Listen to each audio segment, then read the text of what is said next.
You are listening to Unscripted Moments, a podcast about propaganda. On this episode, we are discussing Little Ditty, track 2 on Where Quantity is Job 1, and track 2 on the Propaganda I Spy I'd Rather Be Flag Burning 10-inch split.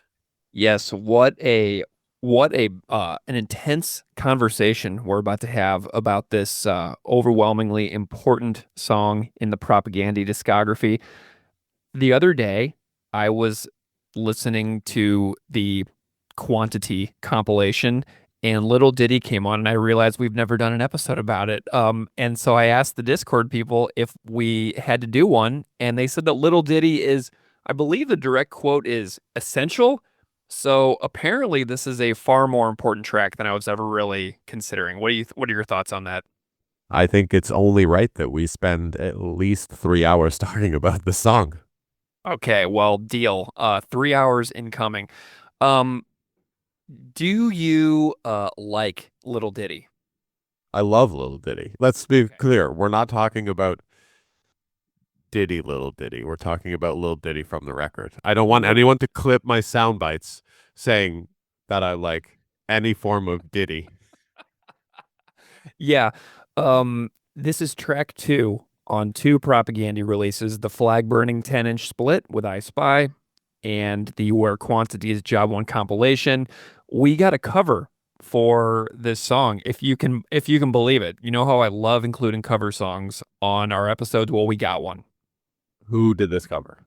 So Paul Hodgert did it. Paul has done, of course, several covers. Yeah, he's done several for us at this point. He's done the covers for the Fine Day and 4 More Years of War is Peace episode that we did, and more. So super grateful to Paul for this cover. Should we go ahead and hear it? Just kick it off right with the cover. Let's do it. All right, here we go. This is Little Ditty by Paul Hodgert.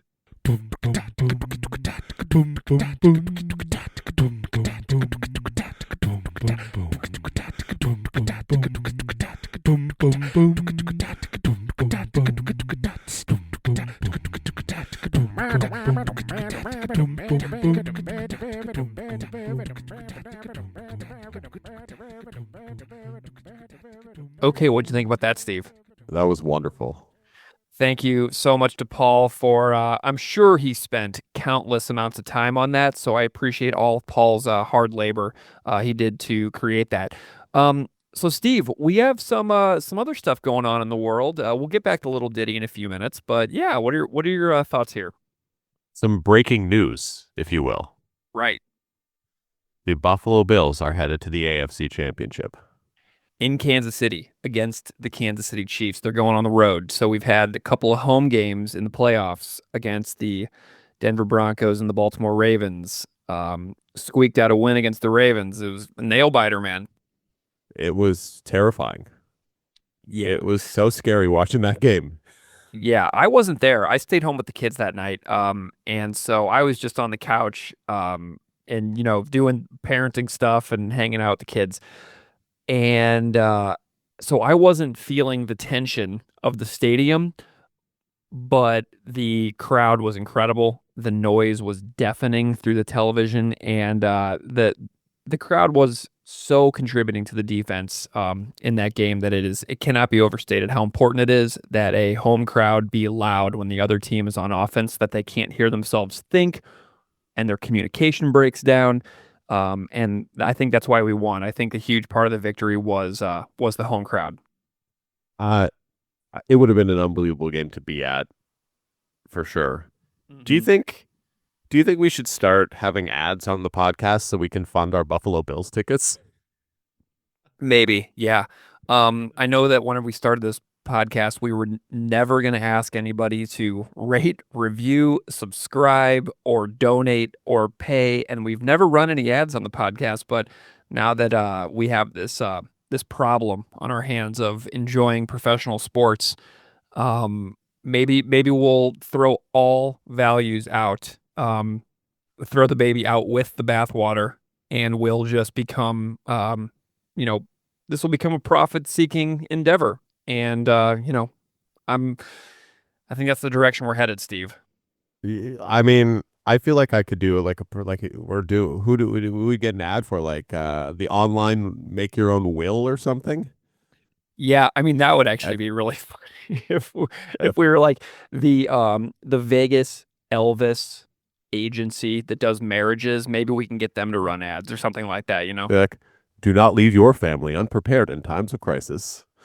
The insane amounts of ads that we could get people to read on this podcast would be absolutely amazing. Like we could run like coupon codes for like Jackson Hole, Wyoming ski resorts or something like that. Like we could find something absolutely hilarious to run ads for. What if instead of having an ad every episode, we just did one episode a year that was only ads? Okay, so if anybody out there has any advertising that they would like for us to do on the podcast, please send your offer with the specific dollar amount. And if you Instead of dollar amounts, honestly, for just we will read your ad in exchange for Buffalo Bills tickets. well, yeah, and you can look up the amount of money online for how much Buffalo Bills season tickets costs, and you can send your offer in the exact amount of what we will need, taxes included, please, for reading the ad on the podcast. I can guarantee you that you will get several dozen people hearing your ad, and we will get season tickets out of it. So that's my hope here. I'm Several dozen highly engaged people. highly engaged. Highly, the people that listen are super motivated. They're committed. They listen to every episode of this insanity, and they will be happy for us if we get Buffalo Bills season tickets paid for by running ads for Milton's dog catching and infestation eradication out of let's say Aurora, Illinois. So we're ready for some highly niche and very specific ads that will cover a wide variety of topics and content in the most ultra niche things because that's what we do here. We do niches Yeah. very well here. Jim's Pawn Shop Emporium from Agency, Missouri is looking, you know? Yeah, there's a place that was in St. Louis that I think was very funny. One time I was driving around out by Six Flags near my parents' house, and it was fireworks, knives, and meat. And there was another one that was like auto parts and venison or something like that. Like there's a wide variety of extremely specific and very strange businesses that maybe bring those advertising dollars for us here, especially for the Little Ditty episode. One of my favorite things is watching just like straight up regular Buffalo television to see the ads, the local Buffalo ads that are on TV. 9 out of 10 ads mention the Buffalo Bills because Absolutely. every company in all of Buffalo, they can only be profitable if they're favorable towards the Bills. Absolutely. Like there's one where it's like a guy like lifts a lid off of a jar and it goes, "Let's go Buffalo." And then he puts the lid back down and then he opens it up again. And it goes, "Let's go Buffalo." And then he starts chanting along with voices coming from the inside of a jar. That's a good one. There's tons of stuff related to the Cancer Center, Roswell Park Cancer Center here. There's the Khalil Shakir series of commercials for Picasso's Pizza that look like they were made in like a public television editing bay. Like the And Keon Coleman Buffalo travel ones. oh my God, where he's like on the edge of Niagara Falls. That is amazing. Yeah, exactly. There is some niche stuff here. So if you don't, and the thing is, you'll never see them if you don't have an antenna and watch like the local broadcasts, because those things aren't played on like Paramount Plus if you're streaming it online, I don't think. But man, if you turn on the antenna for CBS local Buffalo, you are getting all these hilarious local commercials. And I think that's like a small time thing that used to be huge but still exists, but a lot of people, since they've moved to purely streaming for almost all of their entertainment, they're missing out on this like subculture of niche commercials from local It's beautiful. markets. Yeah. Local market commercials are some of my favorite things to watch because Yeah. like they are below like university production quality, every Yeah. single one of them. Dude, I just had an idea. We need to make a TV commercial and pitch it to be played during the local games. You know what I mean? Like we should do, "Hey, this is Greg and Steve from Unscripted Moments, a podcast about propaganda. You are watching the Bills halftime show on CBS. I can't remember what it is, like WIVB or something like that here in Buffalo. Uh, And if we got them to play our commercial about our podcast on the broadcast, I would be losing my mind forever. I want our commercial on the Sean McDermott show, which airs Saturday night at 11:30 up against SNL. Dude, we have got to examine if what we can do to make a commercial. Like we could do like background filters, like Zoom filters and stuff like that. We could probably just do a commercial right here on Zoom. You know what I mean? And then we could just like tell somebody to edit it for us. I bet we could make it happen, man. Like, It would be listen, great. you can find it on Apple. You can find it on just the website. Oh my God, there's a website to go to where you could do an MP3 download for free. We'll see you there. You know what I mean? We have to come up with a script for our commercial. And we could do like some the We need logo artwork like pulses in and outwards, like it's like Wayne's World 1993. we need Mac Hollins to be the person that promotes it because it would be even better. It like this is great. We'll dress Matt Collins likes to dress up. We'll dress him up like 2003 era Chris Hanna with the really low baseball hat and the big giant jean shorts and the tall maple leaf socks. And we'll dress up Matt Collins in costume and we'll make him like a quasi Chris Hanna and he'll say, "This is Chris Hanna from Propagandy." Actually, it's Matt Collins from the Buffalo Bills, but you know what I'm saying. I think that'd be great. If you like lengthy talks about propaganda songs and Buffalo Bills cheddar, you know where to get that. Exactly. So how are you feeling about the Chiefs game this weekend? Are you feeling okay? I feel fine about it. Like I'm ready. yeah. You know what? This is what you have to remind yourself of. I know it's stressful, but you have to remind yourself that they want to win more than we want them to win. Do you know what I mean? Which is hard to believe. It is hard to believe, but they want it even more than us. So, I just have to understand that if it doesn't go our way, Then we're I fixed for the know, league. I know that they are sadder than me. Yeah, but like, do you see Pat McAfee calling out the referees for favorable treatment towards the Chiefs? Finally, Which is a voice like his calling them out is significant. I mean, the entire broadcast for the Chiefs game on TV, the commentators were not okay with all the calls going favorable towards KC. So maybe that will shed some light on it going into this game, that they will need to be maybe a bit more mindful about the Patrick Mahomes contact or flopping calls they do. Yeah, what didn't the Bills only get like one or two penalties called on them against the Ravens as well? Like we're playing pretty clean right now as far as I can tell. We didn't make any dumb I mean, mistakes in the last that game. one penalty they called on Deion Dawkins early on for the Bullshit. hold when Yeah. that's the move that he's perfected, and all football analysts, they did on Pat McAfee, they did it on Locked on Bills, they did on a few shows, but they're talking about his like chop move that he does where the person goes down, and they're saying he's the best in the league and they should be showing tape of him doing this to all tackles. Right. And the referees in this game just decided it was somehow a penalty. Yeah. Well, I felt great about the Ravens game all week. I was talking to Petrina about it, and I was like, I feel good about this game. I had this premonition that happened on like Tuesday of last week, and I texted her, and I was like, I was sitting at my desk, and I had this chill just run up my spine, and I was like, the Bills are going to win, and I saw it as clear as day. I saw Lamar and Josh hugging in midfield and Josh had won. And so I knew it. I had this premonition that happened like last Tuesday. And so all week long, I felt really great about it. And they were all freaking out, but I was like, I feel awesome.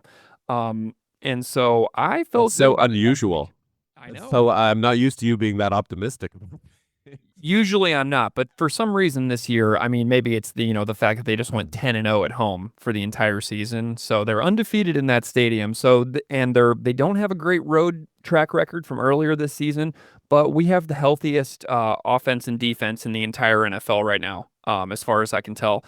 I hope Taylor Rapp was okay though, because that's a dude that was huge. That's huge. And Christian Benford right now is in concussion protocol. So we got a couple of little banged up situations going on, and we're on the road, and we'll see. We'll see how it goes. I'm gonna watch it, and we're gonna see how it goes. And I'm gonna try not to freak out. But it it would be really nice to win this game. So I'm just kind of a little hopeful, hanging in there. From the Ravens game, one last thing about the Ravens game. I would like to shout out my player of the game in the Ravens game, who I think had a massive impact. That would be probably one of your favorite players, Mr. Matt Milano. Ooh, Played Pat Milano. If you watch the shit post from the Buffalo Bills social media team, Pat Milano. But yes, Yeah. best game he's had since he's been back. That was absolutely unreal. He was all over Lamar. Yeah, He was the cause of so many of Baltimore's hardships in that game. Mhm. His pressure was undeniable as the spy on Lamar. Matthew Biceps Milano. Matthew Patrick Milano. Best biceps in the NFL. Well, he and Matt Collins, I think, may be tied for best biceps in the NFL. Those two guys are hilarious. Unreal. Yeah, unreal biceps. So shout out to Matt Milano's biceps and for the pressure that he put on Lamar throughout the game. It's awesome to see Milano playing back at a super high level after those couple of unfortunate injuries that kind of kept him out of football for about a year. 2 years. Almost, yeah, 2 seasons almost. So, it all started To come back at that level after that that stupid long London. time. Yeah, that London game in it last season. Jacksonville, get out of here. Yeah, ridiculous. So we lost Matt Milano for a super long time, and then he tore his bicep, unfortunately, at the beginning of the year. But it's awesome to see Milano back crushing it. So yeah, we'll see how it goes this weekend. Hopeful and just staying calm, breathing. And that's our episode about Little Ditty. Well, we need to talk about Little Ditty a little more. So this is something that I've noticed about this song. The band has an intermission 45 seconds into the release. Who does that? Who does an intermission 45 seconds into the album? It's needed. It's needed. Okay, why is it needed? Because I don't disagree, but I want to hear your thoughts on why. Because you need to let the first song just sit for a minute. Mm-hmm. Just sit. And then you put the first song on there. It punches you right in the face.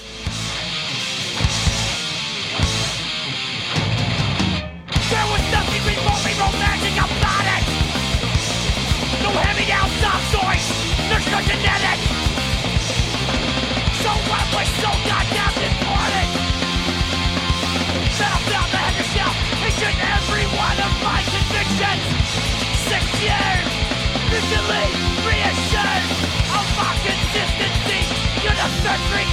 You get this little in there, you chill out a bit, and then boom, you're right back into it. Yeah, well, Mutual Friend is a heavy tune. It's got Chris's probably screamiest vocals are on track 1, Mutual Friend.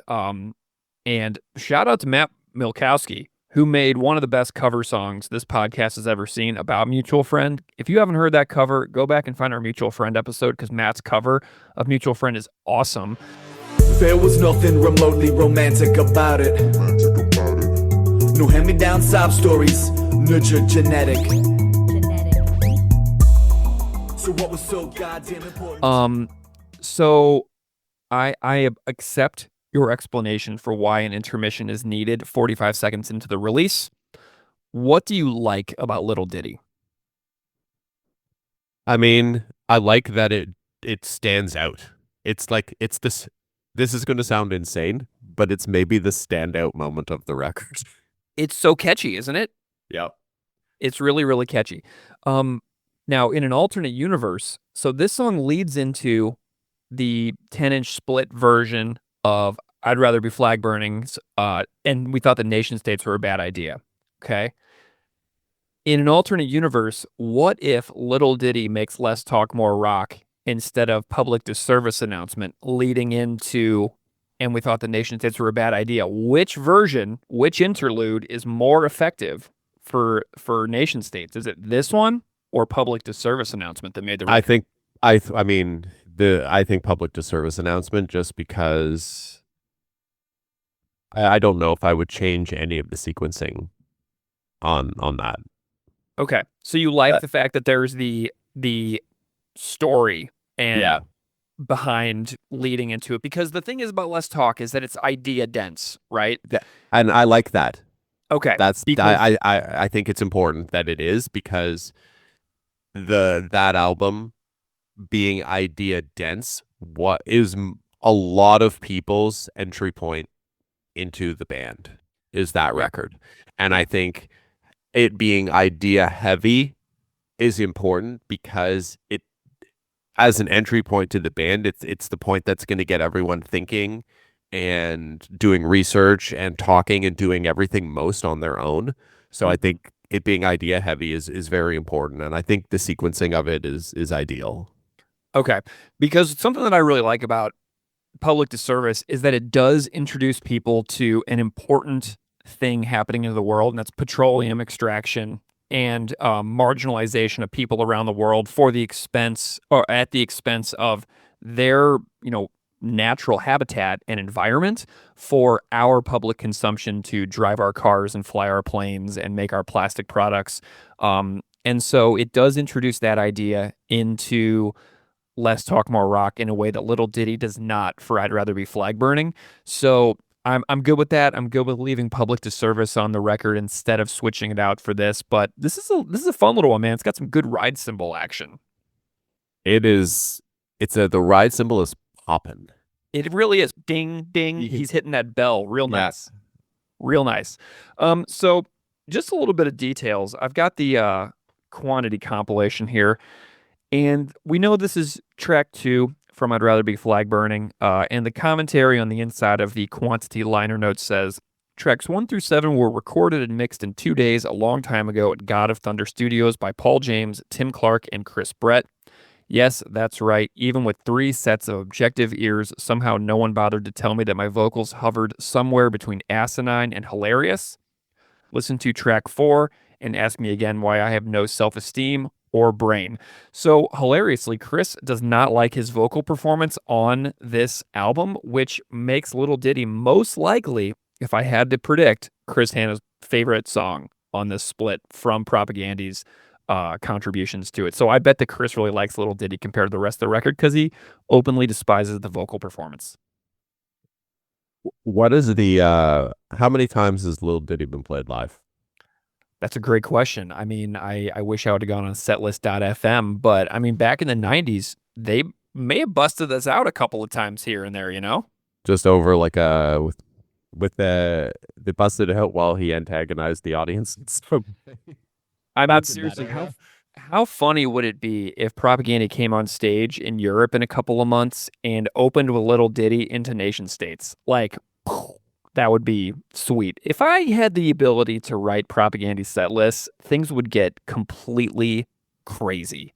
So I'm offering up my services to Propaganda to write your set list. I will not take tunings into consideration or anything like that.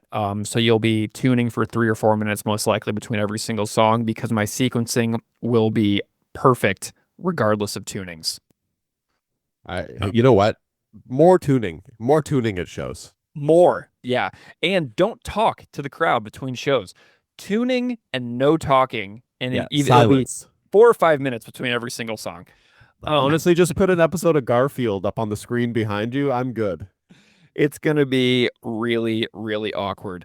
Okay. Do we have anything else about Little Ditty? I found a comment on YouTube that said Little Ditty is such a tune. So this is an enjoyed track by people. I don't have any complaints about it.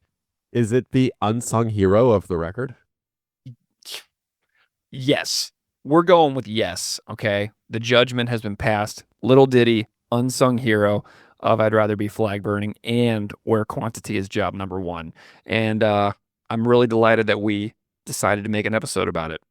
Do you think that there's enough people listening to this that they could listen to Little Ditty on a streaming service enough that it would become their number 1 recommended song?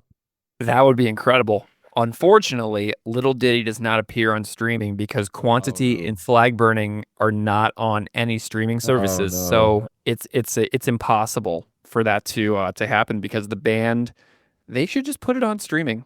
Maybe they're afraid of this happening. They are. They publicly do not want Flag Burning or Quantity to be the first introduction to their music. And they know the crazy people. They know the crazy people like us are out there. that would encourage people to go and listen to this so that it did become the number one thing that people find for the introduction of propaganda. So they know that it would be our fault. So they are doing that because they know that we will cause that problem. Among all the other problems we got. Yeah. So it's really funny too. I have the CD insert for the flag burning CD version, and Little Ditty is not even listed on Propaganda's track list. It says Mutual Friend, Nation States, Woe Is Me, Oka Everywhere, Highly Does Hebron, Reggae Fiesta, but no Little Ditty. So they don't even acknowledge the existence of this track in the liner notes, which is a real shame, if you ask me. But it is listed on the back of the CD version compilation. So yeah, They're sleeping on a hit. they are. If you could rank this in the entire Propaganda discography, what would you give this a ranking as? I'm going to rank it a 3.5 just because it's entirely different than anything else out there. Okay.